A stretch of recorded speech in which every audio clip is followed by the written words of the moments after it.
Welcome to another edition of 89 with Steve Smith Sr., James Palmer. How you doing, man? I'm doing excellent. How are you, sir? Looking at your gear, you're doing great right now. Yeah. We're going to start off with our go route, really the play that everybody's talking about. The Hail Mary in Washington. Jayden Daniels, the number 2 overall pick from this year's draft, ends up knocking off the number 1 overall pick in Caleb Williams. But specifically to break this down, remember, 19 seconds to go from their 24-yard line, incomplete to Zach Ertz. They need to get, obviously down the field to get themselves into Hail Mary territory. 12 seconds to go. They complete a ball to Ertz to the 35-yard line, called timeout. Then they run the nice little out to Scary Terry, which is the play before this, Steve, that everybody's talking about. What's your take first? They're just giving the Commanders that completion to Terry McLaurin to get them into the position to throw this Hail Mary first. Is that, in your opinion, good defense to just give him that completion on the play before? Well, outcomes always predict overreacting or underreacting. When you go back and look at the Jets and the New England Patriots, they did the exact same thing, except the New York Jets ran out of time. So people will say, that's this person's problem, that's that person's problem. Now you look at this situation, because of the outcome, now we're judging it from a different lens. Now, so how it all goes about, if you rewind it, let's rewind the tape, right? Is this a time where possibly I can bust out my whiteboard? I'm not going to stop you. Okay, all right. Okay. I love it. Here we go. This is a spontaneous whiteboard situation. You got guard, tackle, QB, 1, 2, 3, 4 wide receivers out there. Here's the responsibility of each guy. So this guy's going to go underneath. This guy is short, okay? This guy, middle. Okay. This guy is kind of just going underneath, catching it. This guy is back. They also have it where whoever they deem can jump the highest. That's your jumper. That's your jumper, which is generally the jumper, the guy in the middle. His job is to, if you cannot, coaching point, if you cannot catch the ball, you tip the ball. That's always your responsibility in the middle. Okay, that was Zach Ertz's role on the play. Okay. Underneath, you are the guy who is sitting there in front of the scrum, the pile, and you're there to catch anything that is hit back. So you're in front of the end zone. The guy in the back, like Noah Brown, he catches the ball in case his guy or somebody tips it. Tips it to the right, tips it to the left. That's his responsibility. Now you obviously saw the play. Why was he wide open? Because he was doing his job. Okay, let me ask you this. Okay, ask away. I wanted to get your take on the final play because you have been standing down there on the goal line. You've been in the end zone. What is it like in there jockeying for position? It's all every man for themselves. It's throwing bows, it's position, anchor down, caboose. I mean, you're squatting, you're elbowing. I mean, it's everything. Guys are tugging jerseys, shorts. Sure, it's like the purge, bro. It's every man for themselves. It's like the purge. and you're taught, right? I'm curious what the coaching points are. The chances of getting a PI call down there. What are the coaches telling you, right? Is it like a... Let the referee sort it out. Exactly, right? So, like, it's you be physical if you want to be physical. Like Yes. Exactly, right? It's the last play. It's desperation. Yes. Desperation, you don't casually, unless you think you're winning, walk down the field and interact with people. I believe you're referencing Tyrique Stevenson, who on Monday, Matt Eberflus said Noah Brown was his responsibility on the play. Oh, wow. That is what his head coach said on Monday after this game. We saw him, obviously, Steve, interacting with the crowd. I saw the social media thing, and it's like people are sitting there just going after it. This social media, everybody has an opinion. Everybody knows what he should or shouldn't be doing. Is that a don't? Absolutely. But here's the thing. If he would have went and picked the ball off, do you think on social media they would have been showing that and talking about him in this way? I think they would have said Stevie called his shot. Look at him. Oh, He's telling the crowd, watch me go make this play. Yes, exactly. That's what they would have said. Yeah. Yeah, but I would not want to be in that meeting having to deal with that. I texted you. I said, I'd like to be in that Monday meeting. And you wrote back, I wouldn't. I would not. No. What do you do as a veteran on that team? I mean, this is a young player, right? I mean, I'm assuming a couple guys are going to know that you go have a conversation. And you pick them back up, honestly. I think you do. You have to have the conversation, but it's also one of those in the heat of the moment. Mm-hmm. Somebody's going to get ticked off. Then when you see it, most likely people are going to be seeing it on the bus.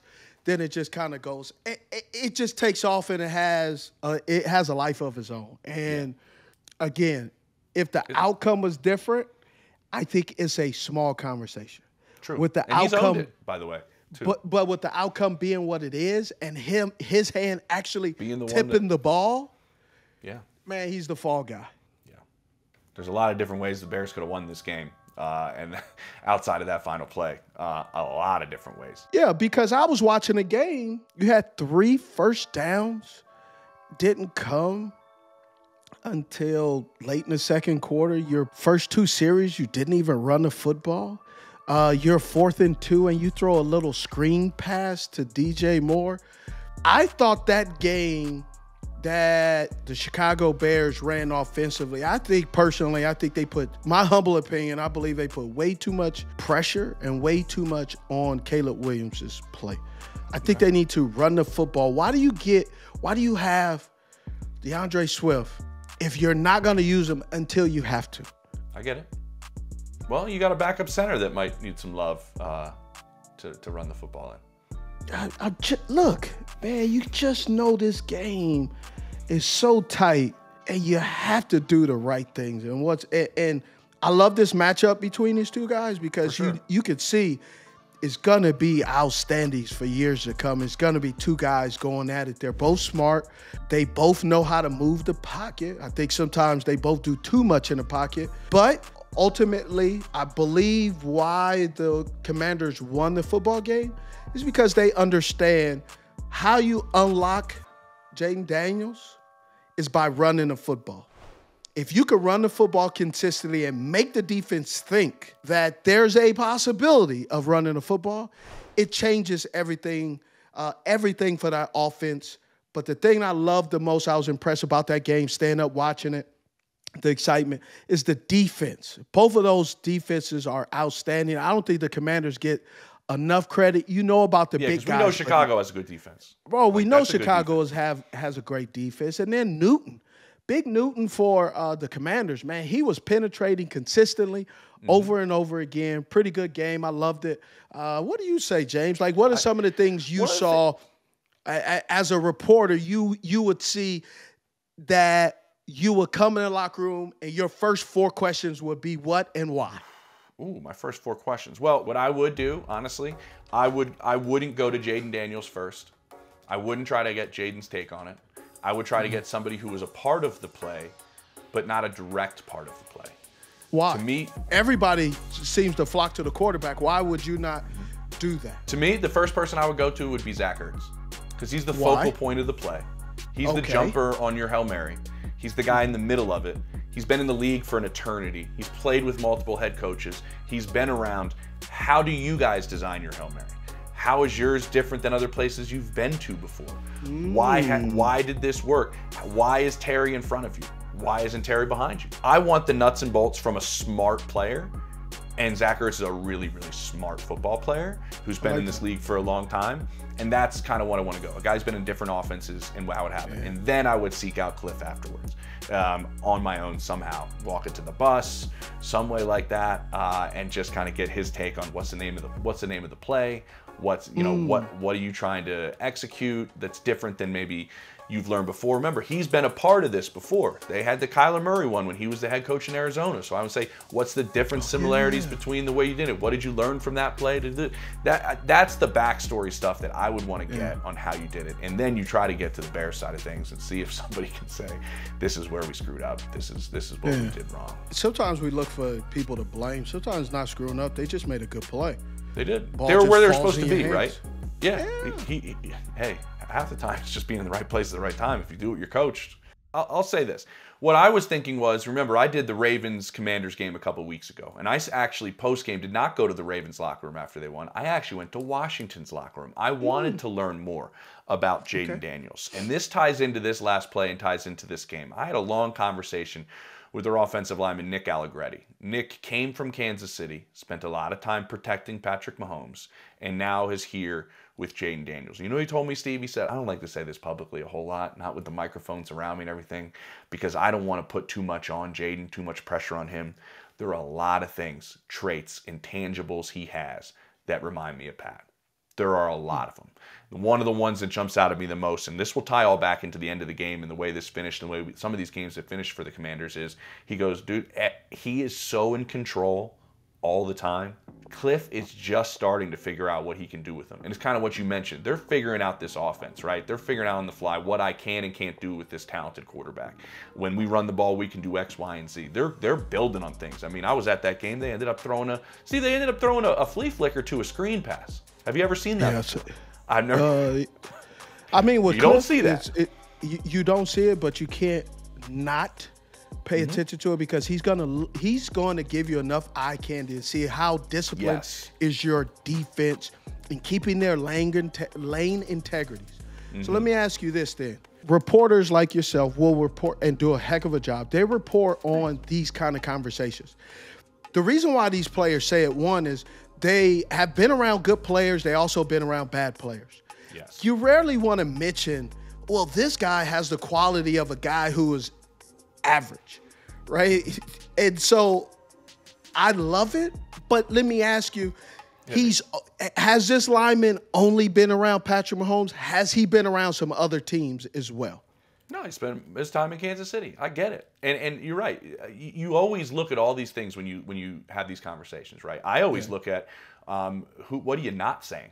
Oftentimes the guy's not going to tell you what he really thinks. But if he doesn't say what you're expecting him to say, you go, okay, that's kind of telling. Like he's not going to say, my quarterback can't do X, Y, and Z. He's just not going to bring those things up when you ask him. He'll change and go somewhere else. He's not going to say it out loud. But this is the point of having relationships across the league, and this is when you have relationships built over time. There was a couple things he wanted to say. He's like, man, you know what Jayden does that I love? And we're just building on this. And there's some things he's got to work on too. But like the dude is boys with everybody in this locker room already. He hangs out with the D-line. And Steve, you know this. That is not not every quarterback has that. Nope. And that the reason he's bringing up is because it stands out.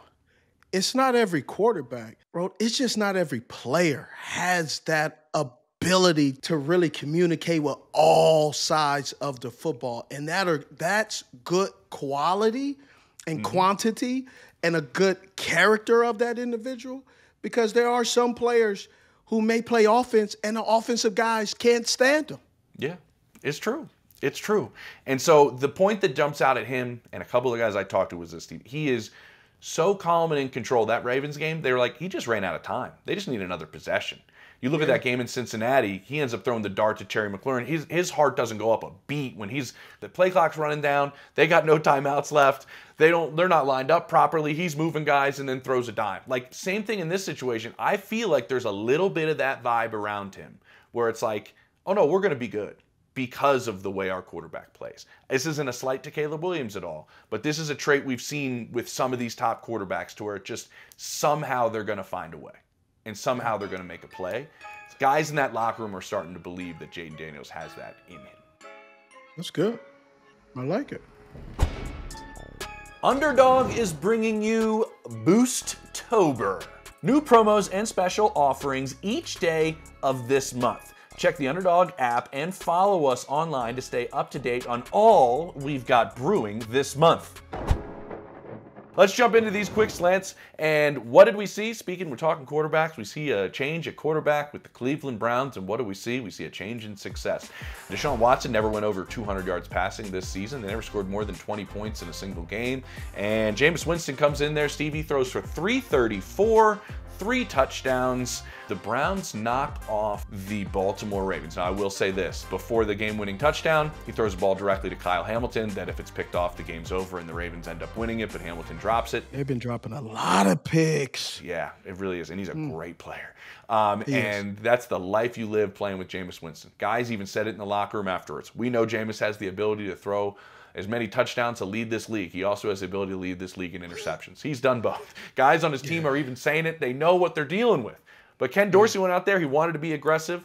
Jameis is an aggressive player, right? He's a confident player, likes to throw the football downfield. He's decisive, whether it's the right decision or not. He's going to let it rip.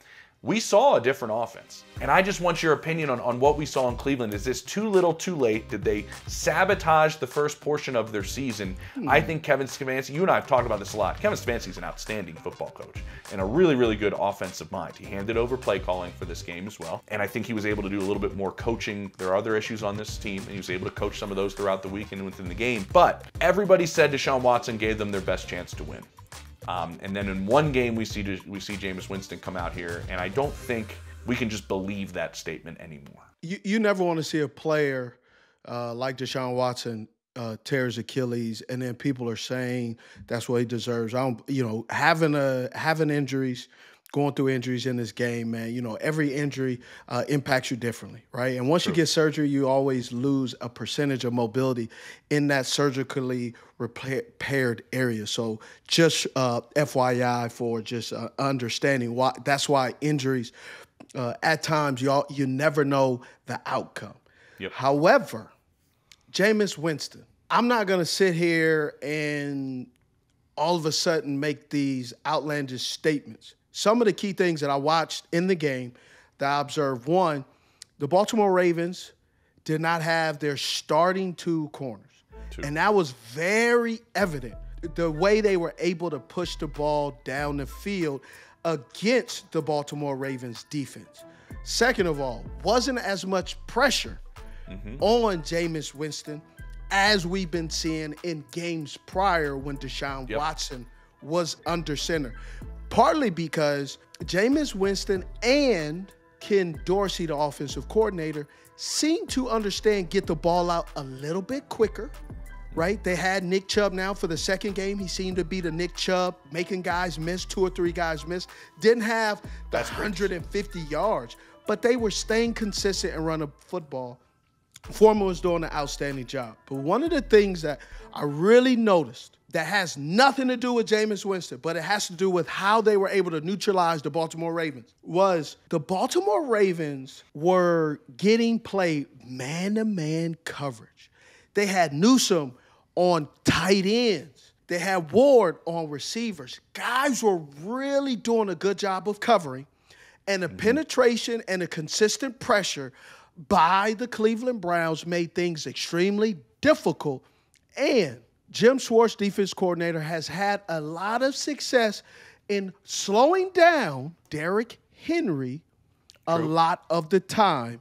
And that was the difference. It gave the offense more and more opportunities, and it allowed Lamar Jackson to sometimes ad-lib and get a lot of pressure they usually weren't used to. Too many plays down the field, not enough. Take what the defense gives you. That's my humble opinion, not trying to take anything away from Jameis Winston, but also not trying to say that he's the Messiah now in Cleveland and everything is all fixed. And the word you use, which sabotage, that's a Phil Jackson versus Kobe and Shaq word right there, man. You got to be careful of that. I consider it a Beastie Boys word, but real quick before we move on, Cedric Tillman, you liked him coming out, Steve. He catches 2 touchdowns in this game. I think he was 99 yards, 1 short of 100. Thoughts on him as a young receiver, real quick? My thoughts on him is you can go to 89 and see a couple of years ago what I was talking about. He was at Tennessee. He's an XY receiver. He can get open. He doesn't get as much publicity like Jalen Hyatt got coming out of Tennessee, but this is a guy who sustained some injuries early in college. He obviously dropped a key pass a couple of weeks ago, but he's a guy that now, with Amari Cooper being traded and the quarterback situation and offensive coordinator responsibilities and allowed to call plays, things are a little bit differently. But I just think that with Jameis Winston, obviously because of the injury, you're going to see a different kind of offense. Quick throws. Jameis Winston is he's going to throw the ball too to the other team because he believes he can hit every hole and receiver on the field. So there is no tight window he is not going to force the ball through. Yeah, and he's got amnesia, so he's going to keep throwing it over and over again. He got the best amnesia known to mankind, and he really broke the fourth wall the other day when he was talking. Was it when he quoted Eminem or when he talked about play for the logo on your helmet? Oh, wait, we don't have logos on our helmet. That was a good pregame speech that he gave. His personality, man, James is funny. Great. He's funny as hell. Steven, we get to your route of the week, which we love to do here on the show, and you break it down from the receiver standpoint, unlike anybody else in the business. DeAndre Hopkins, first game with the Kansas City Chiefs. He's your route of the week. Why? Oh, let me tell you why. First of all, he only had 14 snaps. Not a lot of yards, but let me tell you what he has. Experience. Right down here, you got a 3-by-1. Travis Kelce is in condensed formation. Patrick Mahomes is doing what he does, being a greedy quarterback. When I say greedy, I'm talking about he's going to look touchdown to touchdown. Most of these quarterbacks look check down, touchdown, or touchdown to check down. Patrick ain't looking for check, nothing. He's looking for ball down the field. DeAndre Hopkins, they do a little shift. He goes inside, right? He sees the corner right there. Patrick knows the corner. Bang, right there, sits right there, gets himself friendly. When you get yourself friendly with a quarterback who knows exactly how he wants the ball to be thrown, listen to this. 14 plays. He only had 14 snaps. 14% of his snaps were in the slot. 88% of it was out wide. He hasn't even gotten familiar with what is going to happen. But here is the thing that I love, James Palmer. People always say, hey, how early is the chemistry gonna work? What do you think is gonna happen?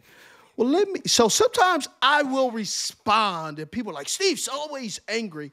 No, I'm not angry. I just sometimes. You're right. I'm right. And it's like, how is the chemistry gonna work? Well, listen, he's run 10,884 plays. I think he may know how to run a route or two. 6,852 of them have been pass plays. 4,023 of them have been run plays. So what do you think he's going to do, people? He can figure it out, I think. Yeah. Maybe. He's only done it 10,884 times in the game. We're not even talking about practice. And practice is, if you lose, it's on Monday to do a walkthrough to figure out what you messed up on. Then on Wednesday, they have first and second down. Then on Thursday, they have third down in the fringe. And then on Friday, they have red zone. And then Saturday's a walkthrough, and then Sunday. So he's done it probably 100,000 reps. He's been on the football field between his career in college and then the NFL, all the Pro Bowls, all the practices, all the old school training camp, the new school training camp, OTAs. I think he'll be fine. And then guess what? He's playing with one of the smartest offensive-minded coaches known to mankind named Andy Reid. Andy Reid made Todd Pinkins look good. He made James Thrash. He made some Freddie people. the Belt Mitchell. The people's champ. The people's champ, the belt. Hey, he made the Baltimore Ravens grab Jeremy Maclin like he can play a little football, right? So I'm just telling you, Andy Reid knows what he's doing. And here's the other part. You need to put an APB out. Call the CIA, call Uncle Sam, and the FBI because it is going to be criminal what this offense for the Kansas City Chiefs are going to be able to do with DeAndre Hopkins because he already freelances a lot of his routes. Does. And then you already had Travis Kelce. He's biding his time. Bro, I'm telling you, these boys about to start rolling, and it's gonna be shameful, man. It's gonna be shameful. Are they gonna lose a game? They probably lose 3 games. Okay. But how they win, you best be scared. Hide your mama, hide your kids, because the Kansas City Chiefs are coming for you. I agree with you. And from some reporting that I've done, some digging some things up after the DeAndre Hopkins trade, I think we are going to see an offense that is struggling. It's struggled now for about a year and a half. Patrick Mahomes has 23 picks in 23 regular season games dating back to the start of last year. That's crazy you're saying they're struggling and they won the Super Bowl. But continue. And they won the Super Bowl. Exactly. But this is, I mean, let's just be honest. And you know that staff, you know those guys. This is not up to Andy Reid's standards, you would think, of the way this offense Correct. Done. What I think is going to happen is, and I've been with this team a bunch over the last several years, there have been years past where Steve Spagnuolo's group has been one of the worst in football through the first 5-6 games. And what happens by the time the playoffs roll around? Spags dials it up, figures it out, they get right, and they build it. And I think that's what's going to happen to this offense this year. And I'm not the only one who thinks that. Andy Reid and company, Matt Nagy, that group that runs that offense, they think the same thing. And I want your take because this is why. They do believe, whether they want to say it publicly or not, this is a little bit of a Travis Kelce rope-a-dope that's going on here in the beginning of the season. I got a long year ahead of me. When big moments happen and big plays need to be made, Travis Kelce, they expect them to be made come December, January, February. This is kind of a slow play for the big man. And then they do believe that there is the potential, we'll see if it happens because it was a big jump last year, that Xavier Worthy can continue to grow the way Rashee Rice did last year in his rookie season. Think about Rice at the start of last year and then the way he was used and the way he was implemented as part of this offense in the postseason. Very, very different. Lot of growth. It's a hard offense for a receiver to learn. You know that, Steve. There's a lot to this have. West Coast, especially with Andy Reid, his West Coast offense, he's old school West Coast. And his verbiage is long, protection, it's a lot. So they put a lot on you. It's not easy just to roll out of bed and do it. It's a lot of studying, and he works those guys out. He practices old school practicing. Yes. You go hard, you run every route, you finish. So it's a lot, especially if you're coming out of a college where it may not have been the standard. Great point. That's a great point. The other part, Steve, because there's a chance that Marquise Hollywood Brown comes back for the postseason, I'm told, from this injury. That would be a big addition. So all of this is kind of stacking. And the one underlying aspect of it when I talk to people in that building is this. They go, we are a physical offensive football team right now. We have 3 backs that guys don't want to tackle. Kareem Hunt will run it down your throat. That Carson Steele kid from Australia is going to run it like a madman. And I was told by more than one person in that building, we have seen some teams when we turn the tape back on, there's not a whole lot of guys that want to tackle after the first half when we can start being physical. And they're comfortable being a physical, run the football type team if they have to be. The ability to adapt as an offense, I think, makes this offense dangerous. It's very rare. As they find their footing on who they want to be come postseason time. You have a guy that has been around that gets added to the mix in DeAndre Hopkins. They like the way he plays in space, Steve, kind of the way Travis plays, kind of the way Juju plays, the way he has feel for zone. He can still win one-on-one and man. Still a bigger receiver that they want to start implementing more. And John, if you could pull it back up, because there's something that Patrick Mahomes said after the game on Sunday, Steve, that I want you to kind of relate to everyone from a receiver standpoint. I found it interesting, and I see that in this route in a sense, to where Mahomes says what stands out to him in playing one game with DeAndre Hopkins is he has such good body language when he runs his routes. So you can tell what he's going to do before he does it. What is Patrick Mahomes, for everybody at home, saying that? Because I think you see that here. You see it here. That's called indicator steps. So right where he gets to the 39, you see how he's running, but he's already starting to throttle down. To his space. To his space. Where so he goes, bang, heads down, but as he throttles down, his head rises. That's the body language that the receiver has that gives an indication for the quarterback. But hey, guys, that's also a little bit of a tell for the corner that's covering you. That's why sometimes the corners can jump routes. But when you're going against zone coverage, there's no one there. So you choke it down, sit in the hole, make yourself friendly, and your quarterback anticipates the throw, doesn't wait till you get open. He throws you open. And that's what I like to say. He confirms where he's going before the snap of the ball, not discovering. And there's a few players out there we'll talk about later who are discovering where to go with the football after the ball is snapped. And generally, that's way too late. All right. Steve, this NFC West is starting to get a little intriguing. Did you think 8 weeks in that the Arizona Cardinals would be tied atop the NFC West? But everybody's kind of sitting right there, 4-4, and then you have the Rams pulling up the rear of the division, but at just 3-4. Who do you trust out of this division? Because I'm excited to have this conversation. I really am, because we kind of had one on the NFC North. It's a little different now. I always get myself in trouble because whatever I say the next week, whatever happens goes the opposite way. So, you know, like people say in the comments, Steve's always living the wrong way. You know, he doesn't know anything. You're right, because all I do is study film. And I study film, and sometimes what I see on film and what happens in the game, sometimes it doesn't align. But the dang Arizona Cardinals are at the top of the division of the NFC West. That's wild, and the question is why. Because the San Francisco 49ers are getting hurt left and right. True. If the Arizona Cardinals can stay healthy, Trey McBride is killing it at the tight end position. I think he's in the top 5 just as his ability to run routes. I'm telling you.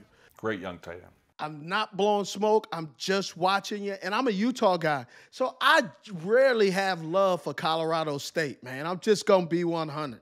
But he can run some really great routes. Not good routes. Great routes. Zone coverage. And then obviously you got Marvin Harrison Jr., what he's able to do. They just have a lot of playmakers out on the outside. And then they do a good job of running the football. James Conner, man.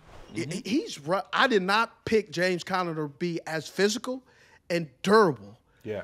The way he was kind of casted out of Pittsburgh at times, he kind of tiptoed, but he is keeping that running game up to par and going so well in Arizona. The 49ers, you say, are they the team to beat? The question is, can they get healthy? And until they show that they can stay healthy and make adjustments in their lack of health, the Arizona Cardinals are the team to beat. So I don't necessarily trust them. It is what it is, right? You don't. It's like when you get an Uber, you look at the car, you look at the driver, you don't have a choice, bro. It's either walk or ride. And so that's where we are. The Arizona Cardinals, they just beat with a nail biter the Miami Dolphins. And they beat them in a way that we didn't think, which is running the football, blocking up, but the way they attack the football, the way they attack the defense at all levels, vertical threat, deep threat, shallow, check downs, what the defense gave them, it was pretty impressive. It was. You know what the interesting, sticking with the Cardinals, I'm looking at the rest of their schedule, and tell me, I kind of like it for them. Like, Bears, Jets, at Seahawks, at Vikings, that's a little tough right there, Seahawks, Patriots, at Panthers, Rams, 49ers. I mean, you got Patriots, Panthers back-to-back before you close out the season in the division with the Rams and 49ers. Like, I kind of like the way their schedule's kind of put together. And the way Marvin's gone off this past week, and I know there's been a lot of talk, Steve, and I'm kind of curious from a receiver standpoint when it's not where everybody expects it to be. Somebody's got to throw you the ball, too. But, I mean, it's you know, everybody There's a few times he was wide open. They just 100%. kind of just took what the defense gave him, and that's smart football. But he missed him on a wide open touchdown. He was scot-free. They busted coverage, but he threw the check down, got the first down. So what can you say? Yeah, exactly. And he was a big factor in the fourth quarter of this game this past Sunday, which I think is a big deal for them. And then I look at the Rams, though, Steve. Like, when you see Cooper Kupp and you see Puka Nacua back on the field together with Matthew Stafford, who can still sling it with the best of them, you saw what they did last Thursday night against Minnesota, and one of the better defenses we've seen. And what did we see different from Brian Flores? It was kind of like, I don't know if this is a guy I want to blitz regularly. You can't do that. And they're the type of team, don't you think, with Sean McVay and with Jared Verse, man, the youngster on the other side, and these two guys coming back. Their defense is quietly starting to wake up. Don't you see this as a team that can go on a run? They've done it before. The only thing that I'm really hesitant on with the Los Angeles Rams has to be in their secondary. Their secondary is a little bit wonky. People are kind of questioning what they got. Tre'Davious White, they picked him up in free agency. He hasn't really shown to get back to the guy that we thought he was going to be. Their front seven, though, is pretty good. The absence of the retirement of Aaron Donald, never really thought that they'll be able to kind of flip the script a little bit. But the one thing I'm interested to see, and I love the fact that my guy Cooper Kupp, because his cup is never empty, is I'm glad they didn't move on from him. But the thing that concerns me is I'm not really sure Puka and Cooper can eat all at the same exact time. I think it's one of those, one will eat one game, but you never really see, if they double one, the other will survive, but they never can really play. You'll never really see both guys get 100 yards, 150 yards. I'm just not sure if that okay, offense. Though? Like, right? To win games, is that okay? Well, I thought against Minnesota when they were able to slow down Puka, then all of a sudden Sean said, all right, let's go ahead and start throwing a lot of screen plays to Cooper, where they weren't able to get those big plays. And they run a lot of 3 wide receiver sets, so they run a lot of run out of a pass set. But sometimes it can come very predictable, and they run a lot of in-breaking routes. They run everything in the middle. And so when you have a team that can neutralize that, sometimes you get a little stalemate with the Los Angeles Rams, and that's what sometimes can get them behind the 8 ball too quick, too soon in the football game. Interesting. They got Seattle on Sunday, so that's going to be a good one because they're staying in the division. Seattle's pissed off right now, bro. Seattle is just, they've been this, right? It's a young coach that looks like that's trying to what you find got to that expect from a consistency. first-year head coach. Exactly. We've seen flashes, man, for sure. Yeah. And then with San Francisco, we're going to get a bye week here. The expectation, my They need a understanding is, bye Steve, it is they need a bye week to rest those bodies, lick those wounds, and get an opportunity to see Christian McCaffrey on the field, which he's going to participate in, I believe, a practice during the bye week that they're going to hold. CMC, and my guy. we'll see if he gets out there, and there's a chance when they come out of that bye week, we see Christian McCaffrey back on the field for them, and you see Ricky Pearsall, the youngster, start to he's going to have a larger role within this offense. Maybe they get healthy, and this is going to be the point is, a really, really fun division to watch down the stretch. It is. Underdog is bringing you Boost-tober. New promos and special offerings each day of this month. Check the Underdog app and follow us online to stay up to date on all we've got brewing this month. Let's go to the other coast, the NFC East, and stay in the NFC. And we talked about the Commanders, and they had this unbelievable win over 6-2. the Chicago Bears, and they're 6-2. But you know who's nipping right at their heels? Who's nipping? The nippers are the Philadelphia Eagles. The Knickerbockers. They're right there, just north. And I get a sense with 2 new coordinators, one on each side of the ball, with Kellen Moore running this offense and Vic Fangio running this defense. I think we all needed to be a little bit patient at the start of this season before we started criticizing and over-evaluating what was right, what was specifically wrong with this Eagles team right out of the gate. I think it took a minute, because now we've seen 3 weeks out of that bye that have been extremely important. This is the intel I got out of Philadelphia. I think this is great. Okay, go ahead and snitch then. When they got their schedule, when everybody gets and they look at it and they went, "Oh, week 5 bye." Ugh. You know, as a player, you don't want to buy that early. You want to buy when it's a little bit later, and you're. But like, you don't want a week 10 though. No, you don't. But they were going, oh, week 5. Well, when week 5 rolled around, they were like, thank God we got a bye. We got a lot to fix, and we're glad we got it early. So when I talked to some people there during the bye week, it was this. We're almost lucky that this happened early. Now we had a short 4 weeks to see what we're doing on offense with a new coordinator, what we're doing on defense with a new coordinator, and what do we need to change. Okay. And so they were able to make some changes, specifically in the run game. Went back to a little bit more traditional stuff to utilize Saquon Barkley, a little less of the read option stuff that they were running, like use him. And he's been outstanding. And Vic Fangio on his side of the ball had a chance to evaluate what they're doing, where they thought there was going to be a pass rush that has been non-existent through the first 4 weeks of the season. I mean, when you have, and I'm talking to people there, we thought Brandon Graham was going to be going on a salute your tour, celebrity last season, just kind of say hello in every stadium you go. And he's 36 years old and he's your best outside edge rusher. It's a problem right now. And so they wanted to fix some things on the outside. They wanted to fix some things in terms of the pass rush. And what do they have? Like 12 sacks in the last 3 games.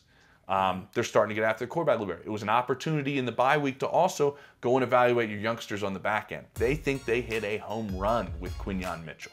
They thought he was the best corner in the draft. He's been outstanding so far in his early portion, already taking another step. And then getting Cooper DeJean back there to be their nickel corner was another thing that they wanted to really take a big step with, because they thought, Steve, from football instincts, spatial awareness, all that stuff playing in the middle of the field, they thought those traits were better than any other corner in this draft. They're not saying he's an outside guy that's going to go step for step with the best receivers in football, but that interior area, his football IQ and things, outstanding. Yeah. And we've seen a defense now, since that bye week, 12.8 points a game they're giving up. They've tightened up. I mean, that's tightened up. And we're starting to see a little bit more effectiveness from Jalen Hurts, not turning the football over. You see what different this offense is, Steve, when you have Devontae Smith and A.J. Brown on the field at the same time. Yeah, but it also has to do with running the football. When you can run the football and take a load off of your quarterback, where sometimes, you know, we talk about these quarterbacks, almost we give them hall passes, then we trash them. But understanding when you have a consistent running game, that allows you to actually open up the playbook. When you can open up the playbook, then that's where the cute stuff can actually work. But when you don't have a consistent running game and you're trying to throw all these gadget plays, now you just look desperate. And then people start to judge you and say, hey, you're not sure what you're doing, which is probably the case, because when you don't have a running game, all you have is creativity to try to figure out how we can move the football. So once that has really opened up, Saquon Barkley has shown that, hey, he's looking like his rookie year. He is. He's running tough. He's getting tough yards. He's running guys over. He's running through them. He's being an every down back. The thing that I just want to make sure and I want to see is they not overload him and then all of a sudden wear him down in December and January where you really need him when it starts to get cold and you can't throw the ball or the bad weather, because of Philly could get pretty cold. Then you look at some of these teams. Arizona's indoors, so you don't have to do it, Arizona. But what about Green Bay when they coming on strong? Chicago, some Detroit. Some of these teams that are cold weather. Yes, Detroit is indoors, but you still got to walk outside. And Detroit is very brisk when you're walking outside into the dome, because just all those little small things. Indianapolis Colts, that dome, that could get very cold. They got the walkways inside, though. Go from the yes, hotel. but I don't go outside in Indianapolis. I stay in. Bro, indoors. I've been in Indianapolis. Place freezing cold. Bro, in the game, I walked inside, went right back in the locker room, like, man, I need some sweatpants. Like, I need to layer up a little bit. It's cold. It doesn't really heat up until the fans start coming in. Yeah. Once the fans are not in there, it's just empty. Man, there ain't no warm bodies in there. It's just you and the football team. Thing looks like a barn for a reason. I agree with you. And the hard part about this is, and it's the hard part probably as a play caller, is this isn't a hyperbole. This is a straight fact. They have never had a running back as an organization play like this through the first 8 games. It's never happened in Philadelphia Eagles history where anybody's played this well. LaShawn McCoy's right there. He's had a year or two where he's come out of the gates this hot. Nobody has run the football this well, looking it up out of the gate. What about Brian? B-Dog? Brian Westbrook? Yeah, what about Get your Brian visa up at Villanova? Brian Westbrook is a great running back. This success here, Steve, all-purpose look, you yards, just said that, and now my mind, I'm just like, whoa, right? You know, there's a lot of really good backs. And they've never had a start like this. And so how do you make sure you don't do this, right? You don't make this mistake, that you don't overload Saquon, because you do have other mouths to feed. You're playing without Dallas Goedert at the tight end spot right now, who's one of the better tight ends in football, and you don't have him right now in this stretch of games. So they have the ability, I think, to go on a serious run here as an offense and as a football team. I'll just say this, since Nick Sirianni shaved his head and we all thought he was a mental patient when he did it, they haven't lost a football game. So I guess it was the right move by Nick. That's on you. James said that, not Steve. I like Nick a lot. Well, let me go ahead and introduce this segment, because I'm here in Charlotte right now. And this is for you. This is for you. Hey, Carolina Panthers fan, this is for you. Right? How did Bryce Young look this week in Week 8? Well, first of all, I have been known notoriously for rooting for Bryce Young and still continue to root for Bryce Young because, hey, I live here. Do I get paid by the Carolina Panthers? No. Now, a few of my houses have been because I used to be employed by the Carolina Panthers. But I also always got to root for your home team. And Carolina is my home team because I pay taxes here in North Carolina and I live here in North Carolina. But I also like watching football, and unfortunately, after watching the Carolina Panthers in Week 8, Week 7, Week 4, Week 6, I had to change the channel. But we go ahead and get some dig routes in and kind of show you what's going on. Before we start, though, let me just throw out some numbers so you can understand why and what.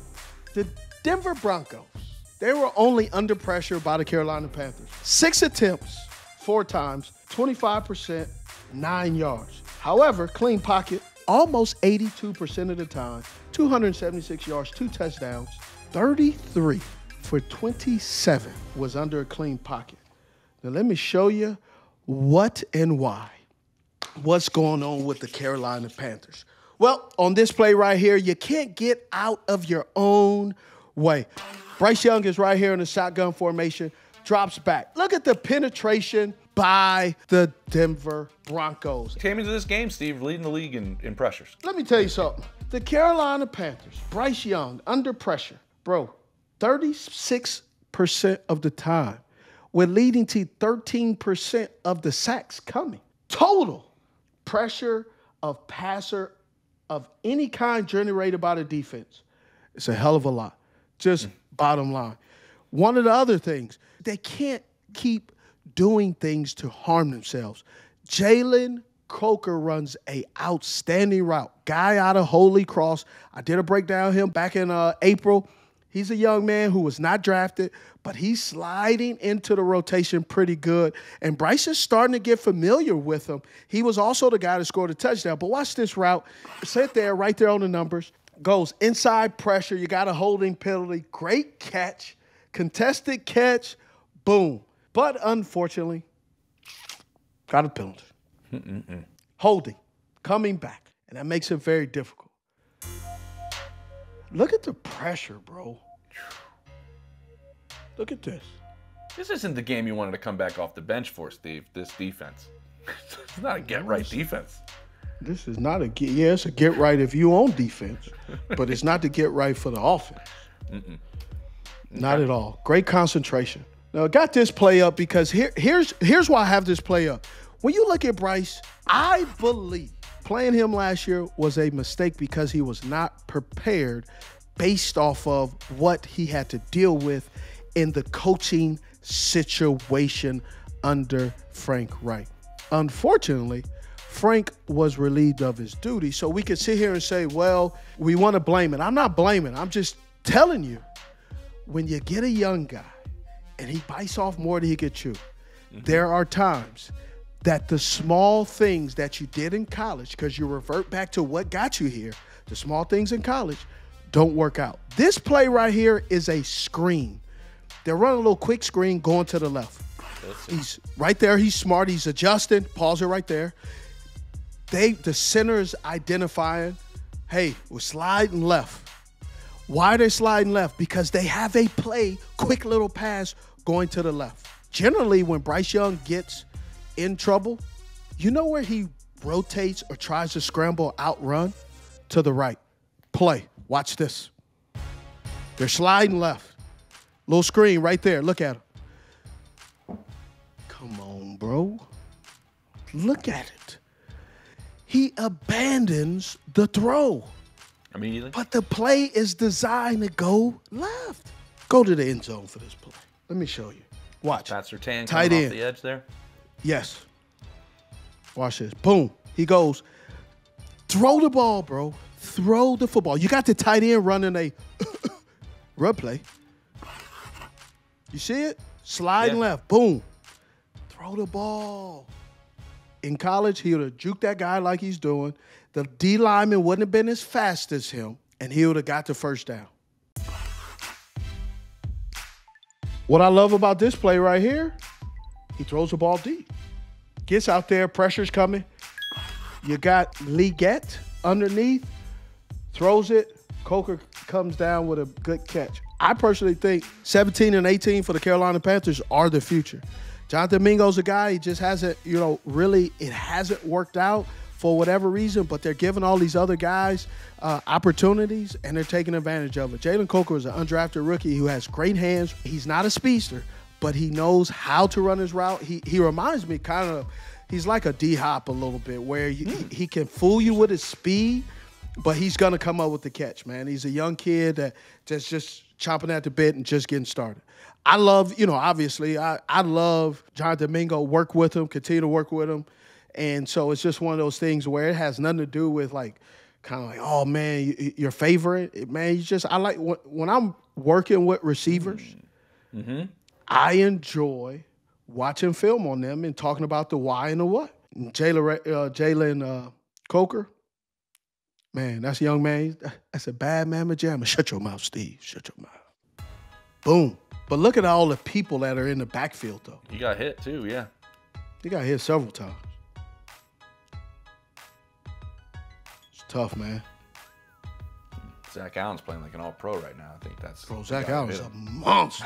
The consistent penetration and the four-man rush did not give the Carolina Panthers an opportunity to run the football effectively. Everything they tried to do was neutralize penetration, the rush. Just, it's hard to work with when you don't have time. And you can't do long development plays because you're getting a holding or penetration. And then also, you know, do I throw it short? Do I throw it long? Sometimes it's not enough time. He doesn't have enough time in there making the right decisions quick. When you're back in that huddle and you're back there in the pocket and guys are constantly flashing in front of you, man, we all can say what we're going to do until you get your feet in that hot water.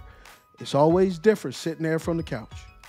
I love this breakdown. I love getting a chance to see what actually a quarterback is going through, right? Because we're all on the couch going, right now. You know, we're on the couch going, you know, yeah, every Panthers fan wants to know what's happening with Bryce Young, Steve, and getting a chance to take an inside look at it is brilliant.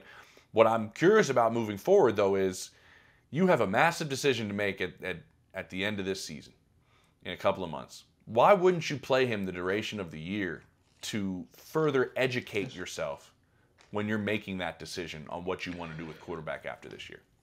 Because you can study long and study wrong sometimes. I don't believe putting him out there would help him based off the way he's looking. When things are perfect, when they have a play, you know, in the beginning of the game when they had the turnover and they were able to not really have to worry about the rush and penetration and the consistent pressure, it was easy, 7 points. But as the game went on and they started to see how to rattle him, how to get him uncomfortable, things started to decline. And you don't want to continuously throw somebody in the fray when they're already struggling. Your offensive line out, the guards, perfect.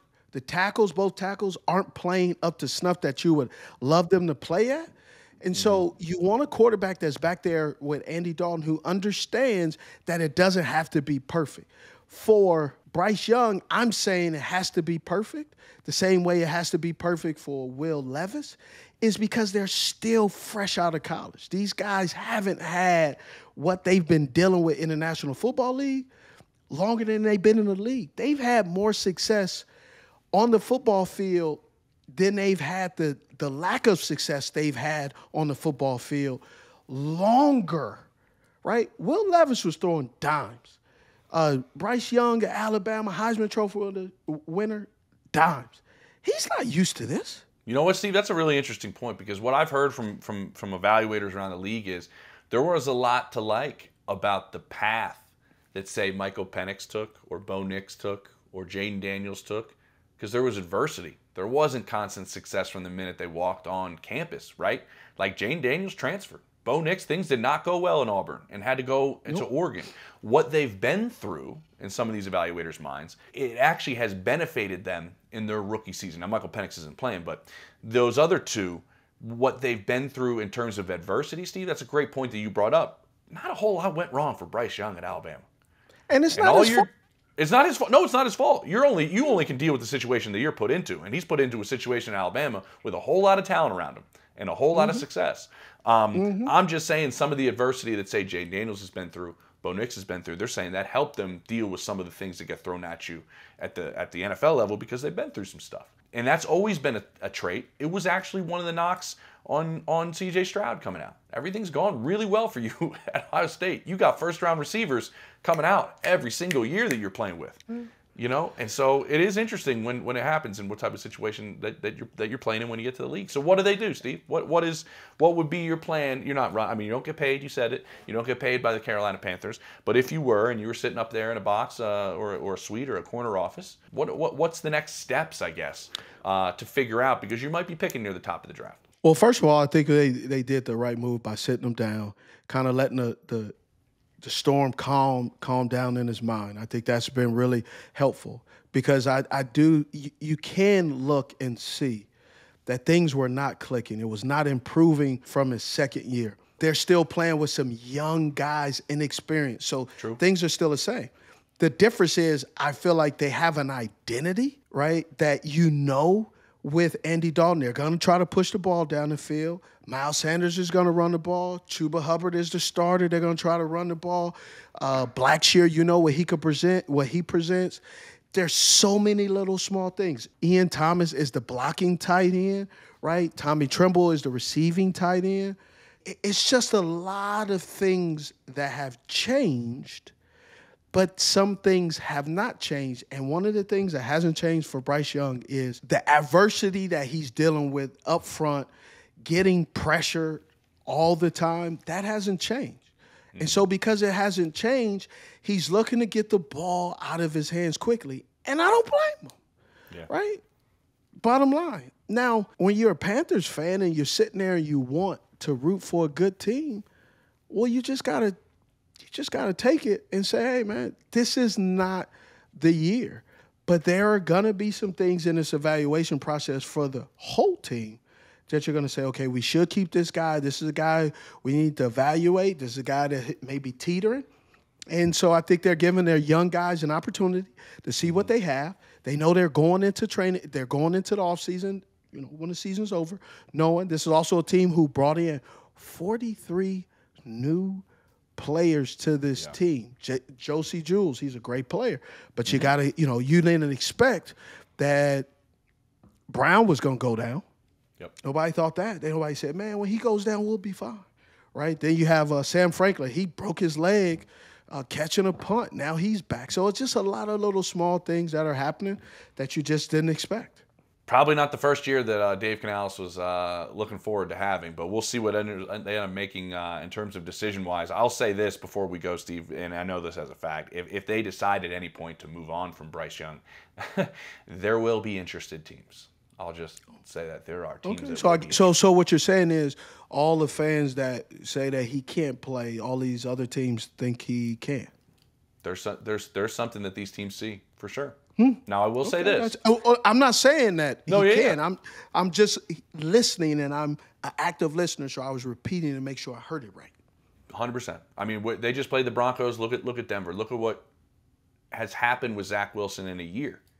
The Broncos like Zach Wilson quite a bit. I'm not making any comparisons between the two of them as players. I'm just saying coaches like to get their hands on talent. Yeah, right. They do. And the coaches also believe that they can do it better than anybody else. Yes. Hell, that guy don't know what he's doing. Yeah. Wait till I get with him. Oh, wait till I get him. Yeah. So, I mean, my point is there is still talent there that there are coaches that see. But now, it depends what the price is. Let's get Bryce Young for this. Yeah. So there are teams that definitely still think there is talent there to work with. So we'll see what ends up happening. It's fascinating. Another one in the book, Steve. Pleasure as always. You're headed off to Germany. I don't like the sound of this. Yeah, in a couple of weeks. I don't know if you saw, but I was in Miami the other day, walking across Cam Wolf's screen while he was doing his live hit. Oh, did you? You kind of messed with him a little bit, I hope? Oh, yeah, I did the whole stair thing.